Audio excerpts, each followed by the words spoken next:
एक बार फिर मैं प्रभु यीशु मसीह के पवित्र नाम में आप सभी का आज की शाम स्वागत करता हूं इस जिंदगी के लिए जो खुदा ने हमें दी है। इस जिंदगी की इन सांसों की कभी कोई कीमत नहीं है, सबसे ज्यादा अनमोल यही वो चीज है जिस पर मनुष्य का कभी भी नियंत्रण ना रहा, ना तो उसके धन का, ना उसके ज्ञान का, ना उसकी समझ का। और इसलिए ये अमानत है परमेश्वर की, हमारी जिंदगी, हमारी सांसें। आराधना हमें प्रार्थना और स्तुति से अलग करती है। कई बार आराधना आपको लगता है कि आराधना परमेश्वर को महिमा देना है, स्तुति देना है। आराधना तो कुछ और है, परमेश्वर की वेदी से आत्मा का जुड़ना और जोड़ना। आप जितने इस वक्त मेरे साथ जुड़ गए हैं, मैं आप सभी का स्वागत करता हूं। Anisha Masih ji, praise the lord, blessings हैं। रीता दीदी आपकी ओर से, Christina praise the lord, Thomas Varghese ji praise the lord, Puja Singh मैं आपका भी स्वागत करता हूं। Kanak Masih praise the lord, Muskan Sahu हम आपका भी स्वागत करते हैं। एलिस वर्गीस जी, अजय जेकब भैया मैं आपका भी स्वागत करता हूँ। रीनू एली एक्का जी मैं आपका भी स्वागत करता हूँ। प्रभु हम सबको बहुत आयत की आशीष दे। जय आनंद भाई मेरे, मैं आपका भी स्वागत करता हूं। अर्पिता जेकब हम आपका भी स्वागत करते हैं। अजय कुमार गुप्ता जी जो हरियाणा से हैं, हम आपका भी स्वागत करते हैं। टोनी क्रिस जी हम आपका भी स्वागत करते हैं। आप सभी को प्रभु बहुत आयत की आशीष दे। और जितने लोग जो हमारे साथ जुड़े हैं और जिनका कमेंट्स नहीं भी है, हमें मालूम है कि आने वाले समय में आप हमसे जुड़ेंगे। आइए आराधना में चलते हैं जो खुदा ने हमें दिया है। उस खुदा की बातें ही अच्छी है। आराधना स्तुति से और प्रार्थना से बहुत अलग चीज है। आराधना मनोरंजन भी नहीं है, इसलिए आत्मा जो कहे वही हमारे लिए है। तेरी बातें अच्छी लगती है,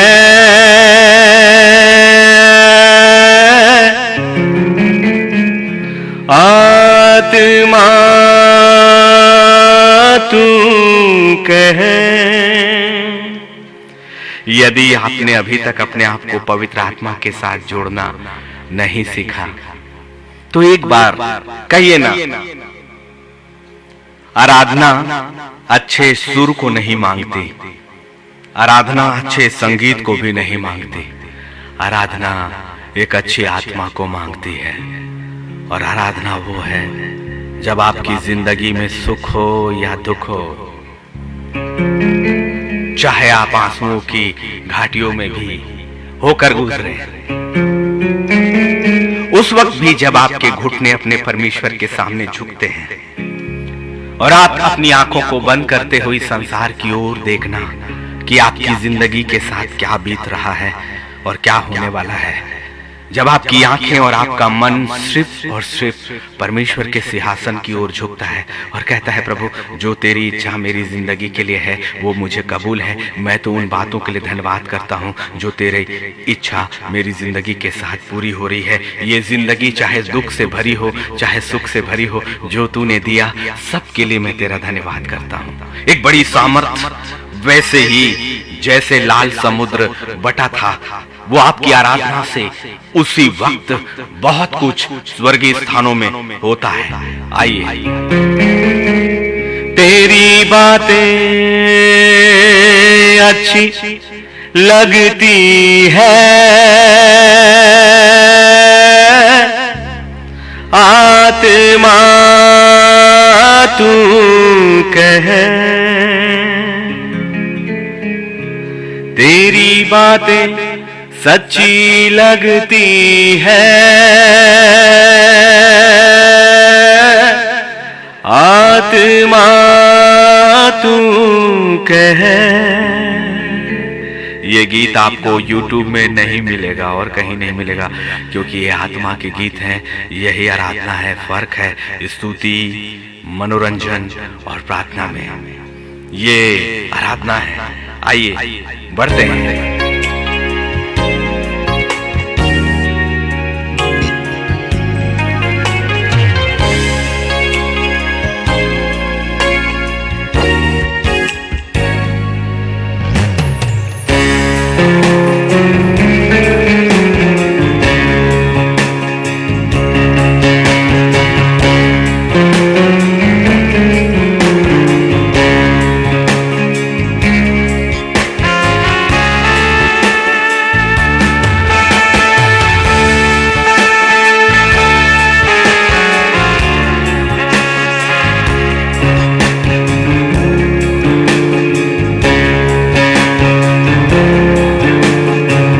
आइए आराधना में। तेरी बातें अच्छी लगती है,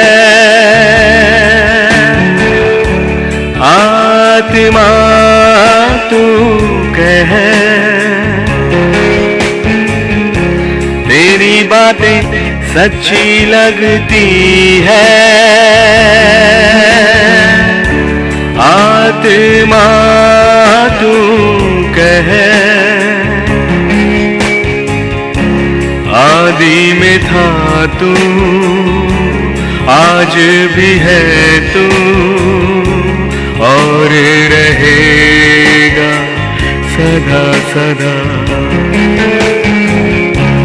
आदि में था तू, आज भी है तू, और रहेगा सदा सदा। तेरी बात अच्छी लगती है, आत्मा तू कह। तेरी बातें सच्ची लगती है, आत्मा तू कह। आदि में था तू, आज भी है तू, और रहेगा सदा सदा।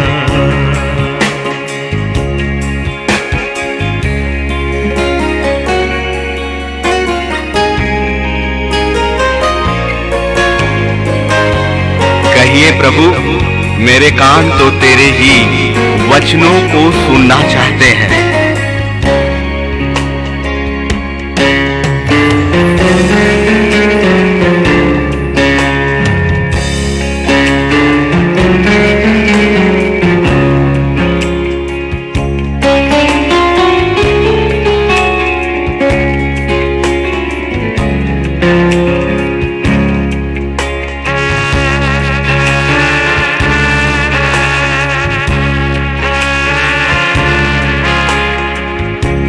कान मेरे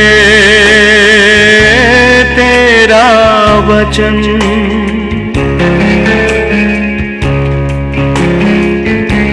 सुनते रहे, सुनते रहे। कान मेरे तेरा वचन सुनते रहे,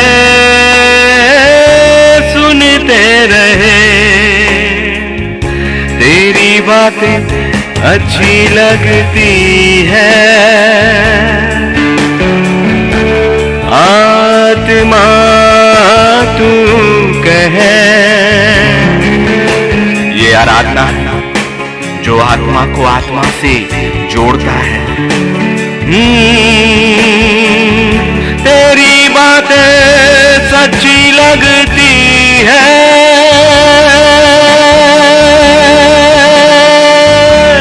आत्मा तू कह।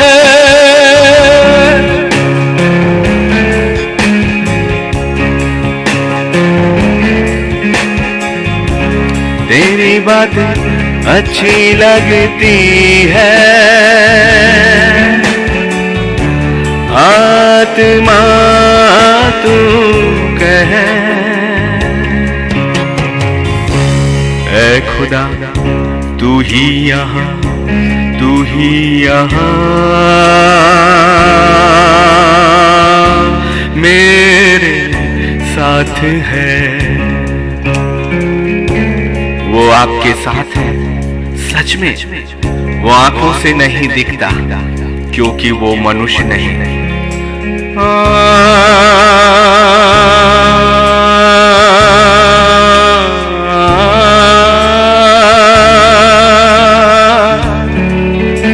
तू मेरे साथ चलता, तू मेरे साथ रहता।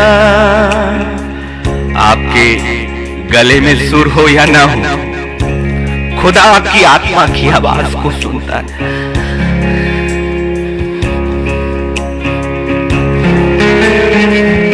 एक बार अपनी आत्मा को अपने खुदा से जोड़कर तो देखिए, बड़ी बड़ी चीजें आपके सामने से ऐसे हट जाएंगी जैसे वो कभी थी ही नहीं। आपने मनुष्यों का आसरा किया, मनुष्यों पर भरोसा किया, लेकिन कभी अपने कठिन दौर पे अपने परमेश्वर की आराधना की नहीं।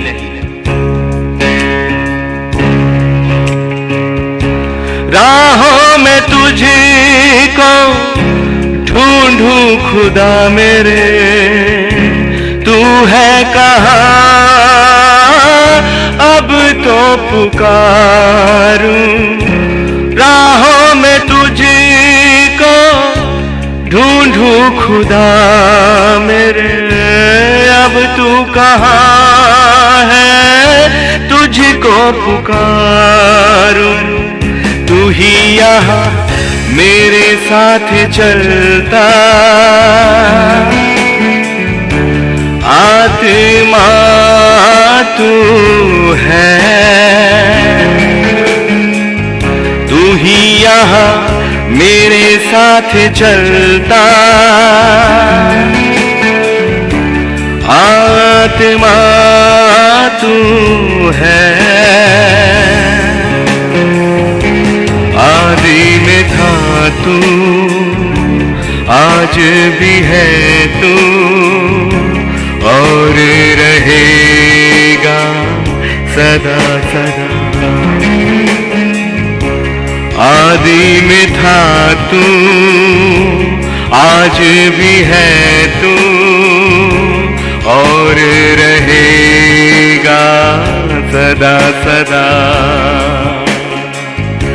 तेरी बातें अच्छी लगती है, आत्मा तू कह। तेरी बातें सच्ची लगती है, आत्मा तू कह।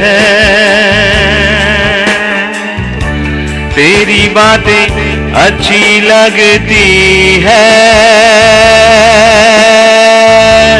आत्मा तू कह।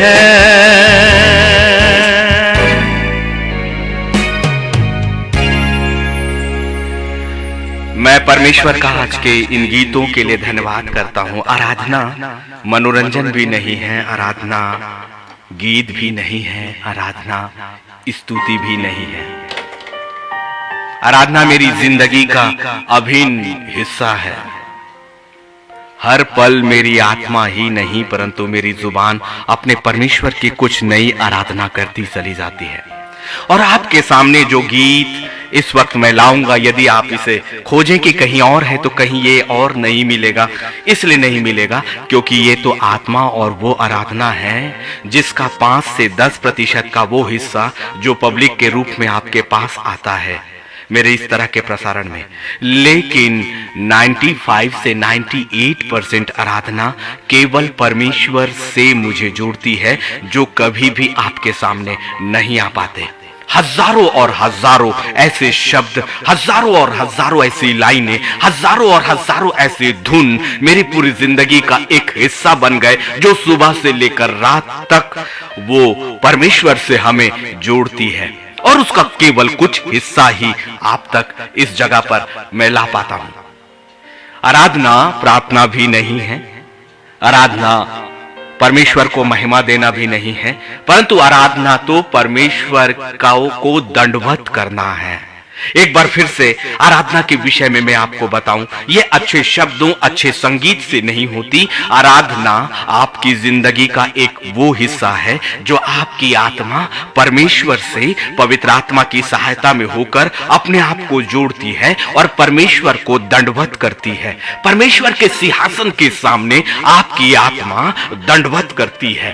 आप सोचोगे कि आपका शरीर यहाँ है, फिर पवित्र वेदी के सामने कैसे जाएंगे? यही तो आत्मिक एक जुड़ाव है जो धीरे धीरे करके आपको एक आत्मिक जीवन में मजबूत करता चला जाता है, और फिर आपके कान उन बातों को सुनने लगते हैं जो स्वर्ग की ओर से है, पवित्र आत्मा की ओर से है, और फिर आपकी जुबान उन बातों को कहने लगती है जो पवित्र परमेश्वर की इच्छा की ओर से है।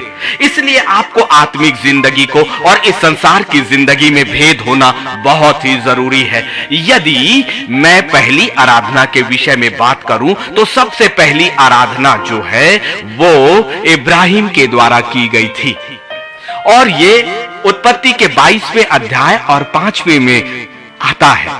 और उसने अपने सेवकों से कहा, गधे के पास यहीं ठहरे रहो, यह लड़का और मैं वहां तक जाकर दंडवत करके फिर तुम्हारे पास लौट आएंगे। ये अब्राहम को जब परमेश्वर ने 100 वर्षों में एक पुत्र दिया, और 100 वर्षों में उसको पुत्र देने के लिए एक ऐसा इंसान जिसके पास सब कुछ था, लेकिन जिसने परमेश्वर से ये प्रार्थना की कि प्रभु क्या फायदा धन दौलत और इन सारी चीजों को जो तूने मुझे दिया है, लेकिन मेरी कोई संतान तो नहीं है, और जो मेरी पत्नी की दासी का जो पुत्र इस्माइल है वो मेरी संपत्ति का मालिक होगा। ये उत्पत्ति की किताब में जब आप पढ़ेंगे, परमेश्वर ने एक वाचा उससे की थी कि निश्चय तेरी पीढ़ी ही तेरा वंश होगी, और उस वक्त परमेश्वर ने उससे वादा किया था कि मैं तुझे बहुतों का पिता बनाऊंगा। कोई भी संतान नहीं थी, लेकिन बड़ी अजीब सी बात है कि एक संतान 30 वर्षों के बाद, परमेश्वर की प्रतिज्ञा के 30 वर्षों के बाद उत्पन्न होता है, और जब वो बड़ा होता है परमेश्वर उसे कहता है कि तू मुझे इसे मेरी वेदी के सामने समर्पण कर दे, तू इसे बलि चढ़ा दे। कितना कठिन है। कौन है कौन है कौन है कौन है जो इस तरह से अपने बच्चों को परमेश्वर के सामने लाएगा? यही तो आराधना है। परमेश्वर कुछ और बातों को आपसे चाहता है। अब्राहम के पास इतने वर्षों के बाद मिला हुआ सबसे कीमती चीज उसका बेटा ही था, और परमेश्वर ने उसे ही मांगा, उसे ही मांगा। इसका मतलब आराधना में आत्मा आपकी जिंदगी का सबसे कीमती और सबसे महत्वपूर्ण हिस्सा परमेश्वर को समर्पित करती है। कोई बातें यदि नहीं समझ आई तो खुदा के लोगों, पवित्र आत्मा के साथ चलें। नीति वचन 3, 5 और 6 के कि तू अपनी समझ का सहारा मत लेना, परंतु संपूर्ण मन से परमेश्वर यहोवा को पर भरोसा रखना। आराधना एक दंडवत है जिसमें आपका शरीर और आपकी आत्मा अपनी जिंदगी की सबसे कीमती चीजों को, सबसे प्राथमिकता की चीजों को परमेश्वर के सामने तुच्छ समझती है, और कहती कि प्रभु मेरी जिंदगी में कोई बातें हो या ना हो, तू मेरे लिए महत्वपूर्ण है। इसलिए जो तूने दिया और जो तूने लिया, अपनी इच्छाओं को, उसके प्रति अपनी लालसा को परमेश्वर के सिंहासन के सामने बहुत छोटा कर देना। और बहुतेरे इसलिए आराधना में नहीं जा पाते। उनकी जुबान स्तुति तो करती है, उनकी जुबान परमेश्वर को महिमा तो देती है, लेकिन उन्होंने आराधना अर्थात परमेश्वर के सिंहासन के सम्मुख अपने सबसे कीमती समय को, सबसे कीमती चीजों को, सबसे कीमती रिश्तों को भी छोटा करके, अपने आंसुओं के समय भी, अपने दुख के समय भी, अपने घेरे जाने के समय भी परमेश्वर के सामने अपना चेहरा मुस्कुराहट के साथ लाया कि प्रभु इस संसार में भले मेरी जिंदगी में आंसू और आंसू हो, लेकिन जब मैं तेरी सिंहासन के सामने जाऊं, ऐसे पवित्र सिंहासन के सामने मैं हंसते हुए और मुस्कुराते हुए जाऊंगा, क्योंकि तूने दिया और तूने लिया, इसलिए मुझे ये स्वीकार है। और आज मेरी आत्मा तेरी पवित्र वेदी के सामने दंडवत करती है, दंडवत करती है, दंडवत करती है। इसलिए इब्राहिम का अपने उस संतान की भेंट चढ़ाना कोई साधारण घटना नहीं थी। परमेश्वर के सामने की गई ये सबसे पहली आराधना थी, जिसके माध्यम से पवित्र आत्मा आज आपको और मुझको पवित्र वेदी से जुड़ना सिखाता है। आराधना गीत नहीं है, आराधना संगीत नहीं है, आराधना सुर नहीं है, आराधना धुन नहीं है, परंतु आराधना पवित्र परमेश्वर के सामने आपकी आत्मा में होकर एक दंडवत, एक समर्पण, एक धन्यवाद और एक परमेश्वर के सिंहासन को ही प्राथमिकता देना और उसकी इच्छा को ही अपनी जिंदगी में पूरी तरह से स्वीकार करके अपने आप को उस खुदा के हाथों में छोड़ना है। मैं परमेश्वर का धन्यवाद दूंगा कि आज के उस वचनों के लिए क्या हुआ जब यीशु मसीह का जन्म हुआ। वो ज्योतिषी दूर देश से आए, पूरब दिशा से, और वो राजा हेरोदेस के पास पहुंचे। उन्होंने कहा, यहूदियों का राजा जिसका जन्म हुआ है वो कहां है। फिर से दूसरी बात कि आराधना क्या है। एक तो आपकी सबसे कीमती चीजों का परमेश्वर के सामने उन्हें तुच्छ मानना और उन चीजों के लिए नहीं परंतु परमेश्वर की संगति और उसकी जिंदगी और उसके पवित्र हाथ के लिए अपने खुदा का धन्यवाद करना है। दूसरी चीज, जब वो ज्योतिषी यीशु मसीह के पास आए, उस गौशाले पे आए, मत्ती 2 और उसका 11, और उस घर में पहुंचकर उस बालक को उसकी माता मरियम के साथ देखा और मुंह के बल गिरकर उसे प्रणाम किया। एक बार फिर से वो ज्योतिषी ज्ञान में बहुत बड़े थे, वो धनवान लोग भी थे, उनका वस्त्र बहुत ऊंचा और उत्तम किस्म का था, लेकिन उन्होंने अपने ज्ञान से और उस तारे का पीछा करके जिस घर में पहुंचे वो घर बहुत ही साधारण था, जहां जानवरों को बांधा जाता था, जो गौशाला था। लेकिन उन्होंने उस बालक को माता मरियम के साथ देखा और उसकी परिस्थिति को नहीं देखा, परंतु उन्होंने मुंह के बल गिरकर उसे प्रणाम किया और अपना अपना थैला खोलकर उसे सोना और लोबान और गंधरस की भेंट चढ़ाई। ये भी आराधना है, ये भी आराधना है, ये भी आराधना है। आराधना में आप अपनी परिस्थितियों को नहीं देखते, आप इस बात को नहीं देखते कि जो पवित्र परमेश्वर है किन परिस्थितियों में आपको रखता है, क्योंकि जैसा मैंने कहा अपनी आराधना के गीत में गाया कि तेरी बातें अच्छी लगती है आत्मा तू कह, तेरी बातें सच्ची लगती है आत्मा तू कह, आदि में था तू, आज भी है तू और रहेगा सदा। पवित्र आत्मा, मैं जानता हूं कि तू मेरे साथ है, तू यहां पर भी है। इसलिए उन परिस्थितियों को देखकर आप ये कहें कि होशे के नबी की किताब के उसके पहले अध्याय के उसके 90वें वचन में पवित्र आत्मा आपको क्या बतलाता है।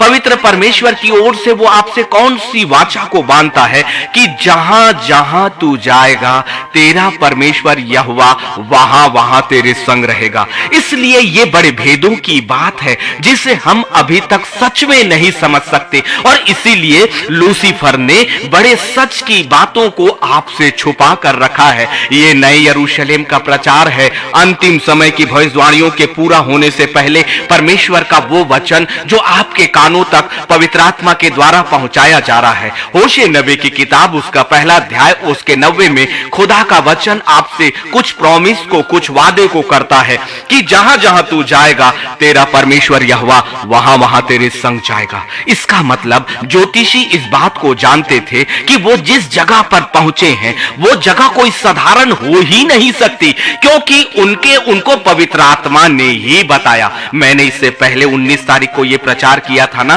कि पवित्र आत्मा के कार्य अर्थात पुराने नियम में पवित्र आत्मा की उपस्थिति थी, लेकिन प्रेरितों के काम में पेंतीकुस्ट के दिन जिस दिन पवित्र आत्मा उतरा और आग के समान, जीभों के समान वो प्रेरितों के ऊपर ठहर गया, उस दिन से इस संसार में पवित्र आत्मा का कार्य प्रारंभ हुआ जो आज तक जारी है हमारे लिए, हमारी सीमाओं में। और हम सबसे ज्यादा अनुग्रह के युग में हैं, क्योंकि हम पवित्र आत्मा के युग में हैं। लेकिन मेरा प्रचार पवित्र आत्मा के कार्य में नहीं, वो 19 तारीख के प्रसारण में है। आप चाहें तो आप उसे फिर से सुन सकते हैं। लेकिन यहां पर ज्योतिषियों को किसने इस बात को बताया कि यहूदियों का राजा, जो पवित्र परमेश्वर, जो यशायाह की भविष्यवाणी में 747 वर्ष पहले और मीका नबी के द्वारा जिस स्थान को 500 वर्ष पहले ही भविष्यवाणियां कर दी गई थी, वो एग्जैक्ट वैसी ही थी।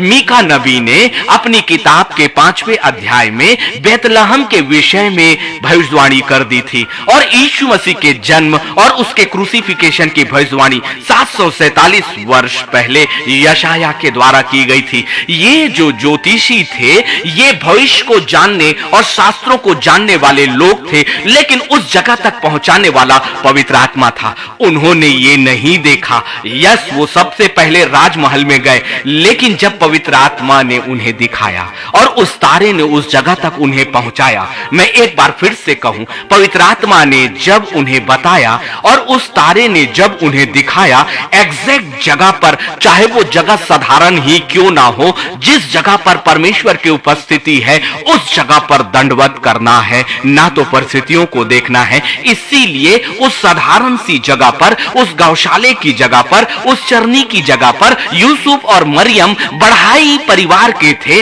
उनकी ज्यादा आमदनी भी नहीं थी, उनके वस्त्र भी बहुत साधारण रहे होंगे, लेकिन पवित्र आत्मा का ज्ञान ने ज्योतिषियों के द्वारा उस खुदा की आराधना को करवाया और इसीलिए उन्होंने दंडवत किया, जो पवित्र परमेश्वर के सिंहासन मत्ती 2 और उसके 11वें में है। इसका मतलब आराधना आत्मा में, आत्मा के द्वारा, आत्मा के पहुंचाए जाने की जगह है।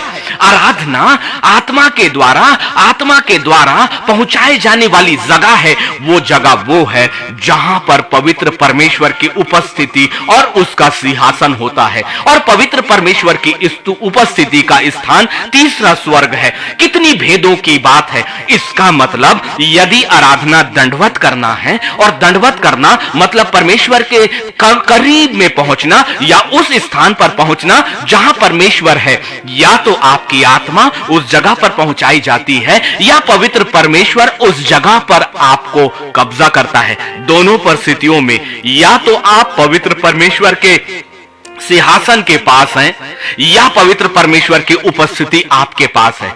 कई बार मूसा की आत्मा, इब्राहिम की आत्मा परमेश्वर की गोद में है, लेकिन उसी मूसा के समय, उसी अब्राहम के समय परमेश्वर ने अपनी उपस्थिति इस पृथ्वी पर दिया।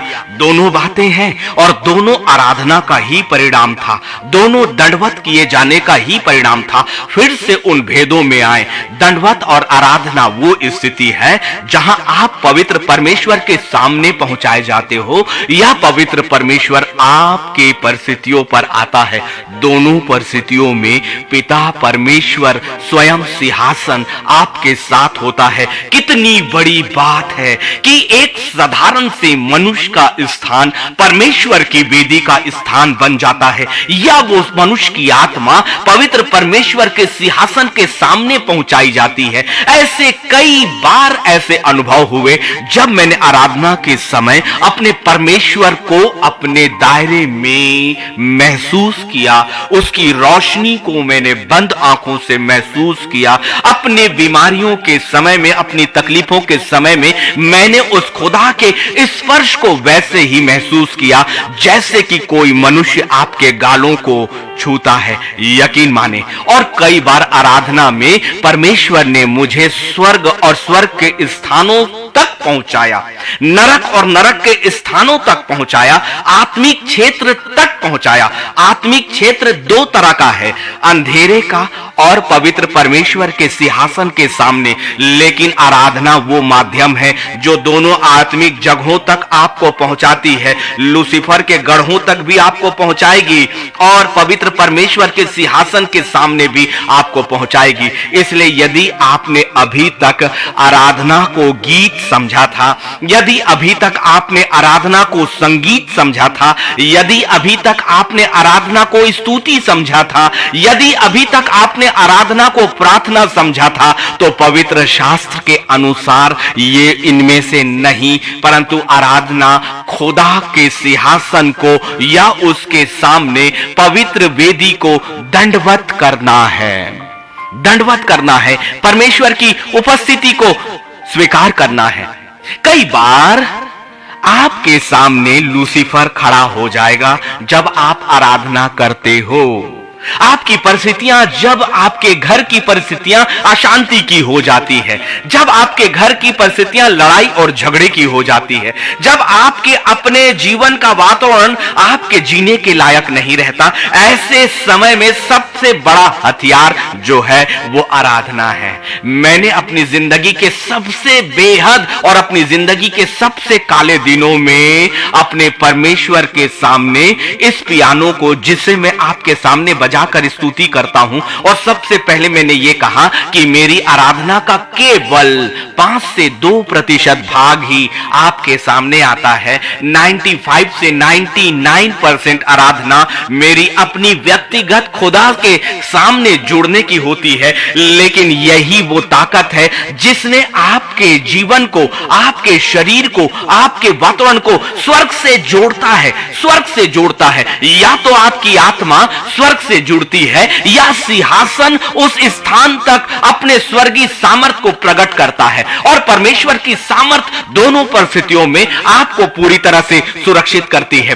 जिस खुदा ने हजारों हजारों की सेनाओं से अपने लोगों को बचाया, जिस खुदा ने 7 वर्षों में अकाल पड़ने पर अपनी प्रजा को भूखा रखने नहीं दिया, जिस परमेश्वर ने अपने लोगों की ओर से युद्ध किया, जिस परमेश्वर ने सदोम और अमोरा के नाश होने पर लूत और उसकी 2 बेटियों की सुरक्षा करी, जिस परमेश्वर ने अब्राहम को शून्य से उठाकर बहुतों का उन्नत पिता बना दिया, सिर्फ इस वजह से कि इब्राहिम ने अपनी जिंदगी में सबसे पहले दंडवत किया, लूत ने अपनी जिंदगी में सबसे पहले दंडवत किया। इसलिए दाऊद इस्राएल का राजा बनाया गया और शाऊल का अधिकार उसे छीनकर उसे दिया गया कि दाऊद की पूरी जिंदगी आराधना की जिंदगी थी। उसे यह नहीं लगता था कि मैं इस्राएल का इतना बड़ा राजा हूं, उसे यह कभी नहीं लगता था कि उसके पास एक बड़ा महल है, उसे कभी यह नहीं लगता था कि उसके सामने राजा और ना जाने कितने लोग, क्योंकि वो सम्राट था,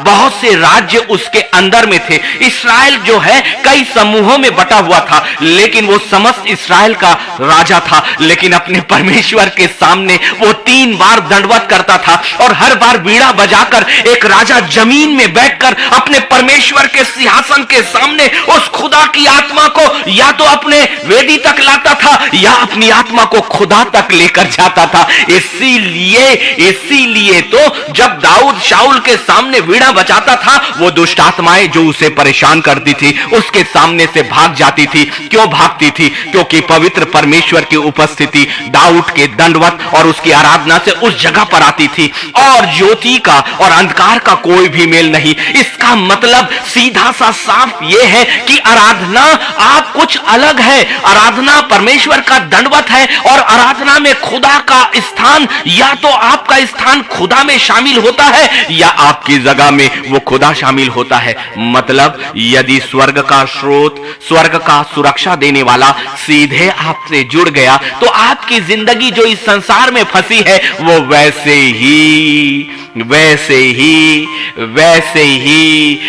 ही सुरक्षा में आ जाएगी। हजारों और हजारों लोग यदि आपको घेरे, परमेश्वर उस घेरे के बीच से आपको आजाद करेगा, आपके अपने आप को छोड़े, लेकिन पिता परमेश्वर आपका हाथ थामकर कहेगा कि तू मेरा है, तू मेरा है, तू मेरा है। इसीलिए वो शैतान हमेशा आता है, और ये बातें यीशु मसीह के सामने भी जब शैतान आया, देखिए किसके रूप में आया। पतरस के सामने मत्ती 4 और 10 में, तब यीशु ने उससे कहा, हे शैतान दूर हो जा, क्योंकि लिखा है कि तू प्रभु अपने परमेश्वर को प्रणाम कर और केवल उसी की उपासना कर। क्या हुआ जब यीशु मसीह इस संसार में आए और 30 वर्षों के बाद, माफ करिएगा इससे पहले मैंने एक प्रचार किया और उसमें मैंने 350 वर्ष कह दिए थे बाय मिस्टेक। लेकिन आज मैं उसे फिर से आपके सामने रखता हूं कि 30 वर्ष यीशु मसीह एक साधारण मनुष्य के रूप में रहे, एक बेटे के रूप में रहे, एक बढ़ाई के बेटे के रूप में रहे। वो लकड़ियों का काम करते थे, अपने माता पिता की सहायता करते थे, लेकिन उसके अलावा वो हमेशा पवित्र परमेश्वर के सिंहासन के सामने अर्थात उसके भवन में रहते थे और व्यवस्था को लगातार वो पढ़ते थे। सोच लीजिए कि जो यीशु नासरी पिता परमेश्वर का पुत्र है, जिसने वचन को लिखे जाने से के समय से जो प्रारंभ से है, उसने भी 30 वर्ष अपनी जिंदगी पवित्र परमेश्वर की वेदी के सामने और उसके वचनों पर लगाया, ताकि आप सीख सकें कि इस संसार में जब हम मनुष्य के रूप में हैं, खुदावन की उपस्थिति में आना और खुदा के वचनों को जानना बहुत जरूरी है। क्या यीशु नासरी खुदा के वचन को नहीं जानते थे? वो तो स्वर्ग से ही आए थे, लेकिन देखिए उन्होंने क्या किया। वो 30 वर्षों तक पवित्र परमेश्वर के सिंहासन के सामने जाते थे ना। और जब यूहन्ना से उन्होंने बपतिस्मा लिया, वो लूसीफर उसके सामने खड़ा हो गया। और लेकिन उसने क्या कहा? यीशु नासरी ने क्या कहा? हे शैतान, दूर हो जा, क्योंकि लिखा है कि तू प्रभु अपने परमेश्वर को प्रणाम कर और केवल उसी की उपासना कर। अर्थात ये आराधना है, खुदा को प्रणाम करना और केवल परमेश्वर को मानना ही, केवल उसी की उपासना करना। ये मैंने नहीं, यीशु नासरी के द्वारा आराधना के भेदों को बताया गया है। अर्थात इस वचन के अनुसार जो यीशु मसीह ने आपको और मुझे सिखाया, मत्ती 4 और 10 के माध्यम से। शैतान ने उसे क्या कहा कि तू मुझे झुककर प्रणाम कर, तो ये सारा वैभव जो तू देखता है ये मैं तुझे दे दूंगा।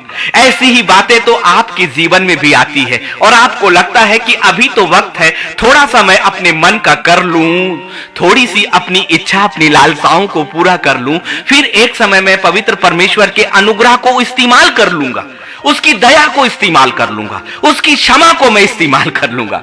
लेकिन जो लूसीफर के विचार तक पवित्र परमेश्वर से नहीं छुप पाए, तो आप और मैं मनुष्य के रूप में अपने विचारों को पवित्र परमेश्वर से कैसे छुपा सकते हैं? एक अनजानी आत्मा, जैसा कि उस डाकू के साथ हुआ था, जो यीशु मसीह के बाजू में जिसे क्रूस पर चढ़ाया गया, वो अनजाना व्यक्ति, वो अनजानी आत्मा थी, जिसे परमेश्वर के बारे में कुछ नहीं पता था, जिसे सुसमाचार के बारे में कुछ नहीं पता था, और अपनी मौत से पहले उसने प्रभु को अपना उद्धारकर्ता स्वीकार किया। उसका अंगीकार परमेश्वर के लेखे में शुद्ध था। लेकिन यदि आप आज ये अपने मन में सोचकर कुछ कार्य को करते हो कि अभी मैं अपनी जिंदगी की बातों को पूरा कर लूं, अभी मैं मन और शरीर की अभिलाषाओं को पूरा कर लूं, फिर परमेश्वर के अनुग्रह के द्वारा मुझे शुद्धि मिल जाएगी, और आप उन वचनों को देखते हो कि यीशु का लहू हमें सब पापों से शुद्ध करता है, जो यीशु में है वो नई सृष्टि है, देखो पुरानी बातें बीत गई पर सब नई हो गई। लेकिन क्या आप पवित्र परमेश्वर की आत्मा को धोखा दे सकते हो? जैसे ही आज की तिथि में आपके मन में ये विचार आएंगे, सिंहासन उन बातों को जानेगा और अनुग्रह कभी भी आपके लिए नहीं उतरेगा, परंतु लूसीफर के साथ आप अनंत काल की झील में आपकी आत्मा डाल दी जाएगी। इसीलिए हम पवित्र आत्मा की निंदा और परमेश्वर को धोखा नहीं दे सकते। इसलिए यीशु मसीह ने शैतान से क्या कहा? उसने आराधना के बारे में बताया कि केवल अपने परमेश्वर को दंडवत करना है। इसलिए लूसीफर अर्थात शैतान का मतलब यह है, इस संसार की बातें, संसार के रिश्ते, संसार की अभिलाषाएं, और इसलिए हमें उन्हें दंडवत नहीं करना है। इसीलिए तो 10 आज्ञाओं में सबसे पहली बात यह कही थी कि तू मुझे छोड़कर किसी को ईश्वर करके ना मानना। और इसका मतलब आप ये सोचते हो कि किसी और को देवी देवता या अपने भगवान के विषय में स्वीकार करना नहीं। आपके जीवन में कोई भी बातें जो पवित्र परमेश्वर के से ऊपर कर देते हो आप, चाहे वो अपने रिश्तों को, चाहे अपने धन को, चाहे अपने कार्यों को, चाहे अपनी जिम्मेदारियों को, तो ये आपके लिए सबसे बड़ा धोखा है। क्या जाने कि सातों तुरियां कल अभी अगले 5 मिनट में फूंक दी जाए। इसीलिए अपने आप को तैयार रखें ना, अपनी आत्मा को हमेशा तैयार रखें। कभी भी समझौते की जिंदगी कभी भी नहीं। यीशु मसीह ने क्या कहा शैतान से? लिखा है कि तू प्रभु अपने परमेश्वर को प्रणाम कर और केवल उसी की उपासना कर। आराधना केवल परमेश्वर को प्राथमिकता देना है और शैतान की हर एक बातों से अपना मन हटाना है। और हटाना ही नहीं, लूसीफर को और मनुष्यों को जवाब भी देना है, जवाब भी देना है। इसलिए अपनी जुबान को शांत कभी ना रखें। चाहे लूसीफर आपके अंदर होकर बातें करे, चाहे लूसीफर आपके वातावरण में होकर बातें करे, चाहे लूसीफर आपके चारों ओर के व्यक्तियों के माध्यम से बातें करे, उसे बिना किसी लड़ाई और झगड़े के वैसे ही जवाब दीजिए जैसे यीशु मसीह ने कहा था। उसे कहा कि शैतान की आत्मा तू मेरे सामने से दूर हो जा। मेरे लिए मेरा परमेश्वर और उसका सिंहासन ही सर्वोपरि है। मेरी जिंदगी में भी तो यही बातों ने मुझे इस जगह तक पहुंचा दिया, इन्हीं बातों ने परमेश्वर के भेदों तक पहुंचा दिया। मैं बहुत ही साधारण व्यक्ति हूं, बहुत ही साधारण व्यक्ति, बहुत ही साधारण। मेरा पेशा कोई इतना बड़ा पेशा भी नहीं कि जिसको बहुत ज्यादा कहा जाए, मेरी आमदनी इतनी अधिक भी नहीं कि जिसे बहुत समझा जाए। लेकिन मैं जानता हूं कि एक ही चीज ने हमें ऊंचाइयों तक ला कर दे दिया, क्योंकि परमेश्वर का वचन हमेशा कहता है कि मैं तुम्हें पूंछ नहीं परंतु मैं तुम्हें सर ही बनाऊंगा। एक ही चीज खुदा की आत्मा मुझे सिखाती रही, परमेश्वर की आराधना और आराधना और आराधना। कई आराधनाएं मैंने अपने आंसुओं के साथ करी कि जब वो आंसू बहते रहे और अन्य भाषा आई और वो आराधना मुझे देते गई और फिर उसका हिंदी शब्द आत्मा मुझे देते गया, मेरे आंसू भी वैसे ही बहते गए। और एक तरफ संसार और संसार की वो बातें थी जिन्होंने मुझे कैद किया, जिन्होंने मेरे विरुद्ध षड्यंत्र किया, जिन्होंने मेरी जिंदगी का सब कुछ छीन लिया। लेकिन एक तरफ मेरे पवित्र आत्मा और वो सिंहासन था और चुनाव मुझे दोनों परिस्थितियों में एक जगह को करना था कि क्या मैं संसार की तरफ देखकर अपनी आत्मा को वहां पहुंचाकर अपने आप को उन्हीं दुख और अंधेरों और उन्हीं षड्यंत्रों के बीच में दे दूं, या इन परिस्थितियों की ओर देखना छोड़कर इन्हीं परिस्थितियों के बीच से अपने परमेश्वर की ओर दृष्टि उठाऊं ताकि उसका वचन मेरे जिंदगी के साथ पूरा हो जाए कि जितनों ने उसकी ओर अपनी दृष्टि उठाई है उनका मुंह कभी भी काला नहीं हुआ। ये वचन हर समय और मेरी उस तकलीफ के समय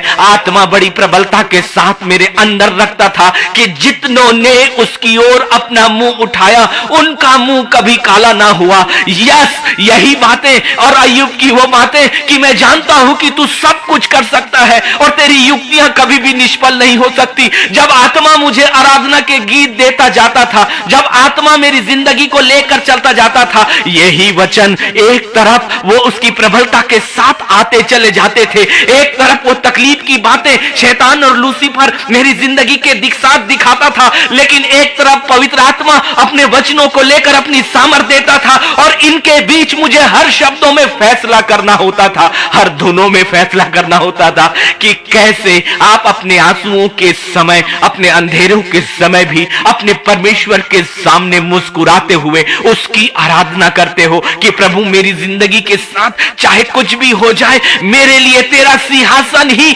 सबसे महत्वपूर्ण है। ये जिंदगी थोड़े समय की है खुदावन, चाहे ये परिस्थितियां मेरी पूरी जिंदगी भर भी बने रहे, लेकिन एक दिन तेरे सिंहासन का स्थान ही तो मेरे लिए महत्वपूर्ण है। और इसीलिए देखिए ना यूहन्ना 4 और उसका 24 क्या कहता है, परमेश्वर आत्मा है और अवश्य है कि उसके भजन करने वाले आत्मा और सच्चाई से भजन करें। ये भी वो वचन है जब मेरी आराधना के समय पवित्र आत्मा मुझे बहुतायत के साथ देता चला जाता था और लगातार वो इन शब्दों को मुझसे कहता चला जाता था, परमेश्वर आत्मा है और अवश्य है कि उसके भजन करने वाले आत्मा और सच्चाई के साथ भजन करें। और यही बातें आत्मा मुझे सिखाता जाता था और मैं लूसीफर के विचारों से बाहर आता जाता, मैं संसार के विचारों से बाहर आता जाता, मैं उन बातों के प्रभाव से बाहर आता चला जाता और वैसे ही अपनी आत्मा में आता चला जाता बताता कि मुझे आत्मा की सच्चाई के साथ केवल अपने परमेश्वर को महिमा देनी है। यही महिमा ने मेरी जिंदगी में मुझे हर उन रुकावटों के पार लेकर गया, जैसे मूसा के द्वारा परमेश्वर ने इस्राएलियों को मिस्र की 430 वर्षों की गुलामी से कनान देश पर पहुंचा दिया। और अब यीशु मसीह की मध्यस्थता के द्वारा नए यरूशलेम का वादा आपके और मेरे लिए है। इसलिए आराधना आपको नए यरूशलेम की तैयारी करवाती है। आराधना आपको परमेश्वर को सबसे ज्यादा महत्व दिलवाती है। आराधना परमेश्वर के सिंहासन को आपके अपने स्थानों तक लेकर आती है। आराधना आपको आत्मा में पवित्र परमेश्वर के सिंहासन के सामने लेकर जाती है। आराधना आपको पवित्र आत्मा की सहायता को दिलवाती है। आराधना आपको नए दर्शनों को दिखाती है। आराधना आने वाले भविष्य को बतलाती है। और सबसे बढ़कर आराधना नए यरूशलेम के लिए आपको तैयार करती है। प्रभु जी, हम आपका धन्यवाद करते हैं कि आज आपने हमें आराधना की उन गहराइयों को सिखाया है पिता, जो इब्राहिम ने किया, जो दाऊद ने किया, जो गिदोन ने किया, और सबकी जिंदगी में वो काम हुए जो कभी सोचे भी नहीं जा सकते थे, जो मनुष्य की समझ और कल्पनाओं में भी नहीं थे। और मेरा परमेश्वर कभी नहीं बदला। जो इब्राहिम का परमेश्वर, जो इसहाक का परमेश्वर, जो दाऊद का परमेश्वर, वो मेरा भी परमेश्वर और ये आप का भी परमेश्वर। हम मिलकर एक मन होकर, एक ही आत्मा में होकर आपकी वेदी के सामने आए हैं। हमें आराधना का मन दीजिए प्रभु, कि हम चाहे कितनी भी परिस्थितियों में हो, हमारे गीत और संगीत और सुर चाहे कुछ भी हो, जब भी हम तकलीफों में आए, जब भी हम अकेले हो जाएं, जब भी हम अपने को अपनों के बीच में भी अपने आप को अकेला समझे, खुदाबंद तू हमारे साथ हमेशा और हमेशा रहता है। अपने वचन की वाचा हमेशा हमसे बांधा है पिता, और तेरा अनुग्रह है कि तेरी आत्मा हमें उन गहराइयों पर लेकर जाती है। इसके लिए सिर्फ और सिर्फ हम आपका धन्यवाद ही तो कर सकते हैं पिता। सिर्फ धन्यवाद और धन्यवाद और धन्यवाद। हम तुझे क्या दें प्रभु? हमें तो हमारी सोच, हमारी समझ से कहीं बढ़कर आपने दिया, जो सबसे बढ़कर हमारे जीवन की सांस है और अपनी उपस्थिति और अपनी संगति। यही हमारे लिए सबसे उत्तम और उत्तम और उत्तम है। इनके लिए ही हम आपका धन्यवाद करते हैं प्रभु। हमारे घरों में, हमारे वातावरण में, हमारी जिंदगी के कठिन परिस्थितियों में हमारे बीच में उतर जाइए प्रभु। अपने वाचा के अनुसार आप हमारे बीच में हैं और हम दंडवत करते हैं, आपको दंडवत करते हैं। ये मध्यस्थता है मेरे खुदा के सामने, उस पवित्र वेदी के सामने। ऐ ऊंचे सिंहासन, ऐ ऊंचे सिंहासन। जब भी हमने आपकी ओर अपनी दृष्टि को उठाया, हमारा मुंह कभी काला नहीं हुआ पिता। और जब भी हमने विपरीत परिस्थितियों में तो जैसे परमेश्वर को दंडवत किया है, तेरी आराधना की है, तेरा सिंहासन या तो हमारे पास उतरा है या हमें आत्मा में अपने आप से जोड़ लिया। दोनों परिस्थितियों में परमेश्वर आप हमारे साथ हैं। आपका साथ हमारे लिए दुनिया में नहीं, संपूर्ण सृष्टि में सबसे उत्तम और उत्तम और उत्तम है। और नए यरूशलेम में अनंत काल का वो साथ हमें आपकी ओर से मिलेगा प्रभु। ये आपका अनुग्रह नहीं तो और क्या है? इस संसार में कुछ मिले या ना मिले, अनंत काल की जिंदगी, हमेशा की आत्मिक जिंदगी आपकी वेदी के सामने आपको देखेंगे पिता, आपको अपनी आंखों से निहारेंगे और हमेशा हमारी आत्मा प्रसन्नता के साथ तेरी तेज पे रहेगी। कितना कितना धन्य है हम, और कितना तेरा अनुग्रह है हम पर कि संसार में भी आप हमारे साथ हैं और नए यरूशलेम में भी अनंत काल की जिंदगी का वादा किया है। यदि इन वादों के बाद भी हमने अपनी आत्मा को आपकी ओर नहीं फेरा तो क्या लाभ है? तेरे वचन के लिए धन्यवाद और धन्यवाद और धन्यवाद प्रभु। तेरी आत्मा, पवित्र आत्मा, हम आपका धन्यवाद करते हैं कि सच में आपने नीति वचन 3 और 5 और 6 हमारे मन, हमारे विचारों में पूरी तरह से भर कर रखा है कि तू अपनी समझ का सहारा मत लेना, परंतु संपूर्ण मन से परमेश्वर यहोवा पर भरोसा रखना। इसलिए खुदावन, हम अपने मन, तन, अपनी सोच, अपनी संपूर्ण समझ, अपनी संपूर्ण बुद्धि से ही नहीं, संपूर्ण बातों से केवल आप पर भरोसा करते हैं। केवल आप पर भरोसा। हमारी जिंदगी का छुटकारा आपके पास है, हमारा न्याय आपके पास है, हमारी जिंदगी का खोना और पाना आपके पास है, हमारी जिंदगी की उन्नति आपके पास है, हमारे जीवन का आगे बढ़ना आपके पास है, हमारी सांसें आपके पास है, हमारी जीवन की योजनाएं आपके पास है। मनुष्य के रूप में हम क्या जानते हैं? कुछ भी नहीं। फिर भी हमने अपनी जिंदगी में अपने अनुसार अपना फैसला किया। लेकिन खुदाबंद आज अपने हर ज्ञान को, अपने हर फैसलों को हम यहीं पर आपकी वेदी के सामने शून्य करते हैं प्रभु, और आपके हाथों में अपनी जिंदगी इस आराधना, इस दंडवत के साथ देते हैं। हमारी आराधना कबूल करें यीशु मसीह के नाम पर। आमीन, आमीन और आमीन। प्रभु हम सबको बहुत आयत की आशीष दे। कल का दिन ठीक 9:30 बजे नए वचनों के साथ, नई बातों के साथ, नई आराधना के साथ फिर से शामिल होंगे। आप सभी का मैं बहुत बहुत धन्यवाद करता हूं कि आपने अपनी जिंदगी का एक महत्वपूर्ण हिस्सा परमेश्वर के कलाम के लिए दिया है। प्रभु हम सबको बहुत आयत की आशीष दे। आप सभी को जय मसीह के।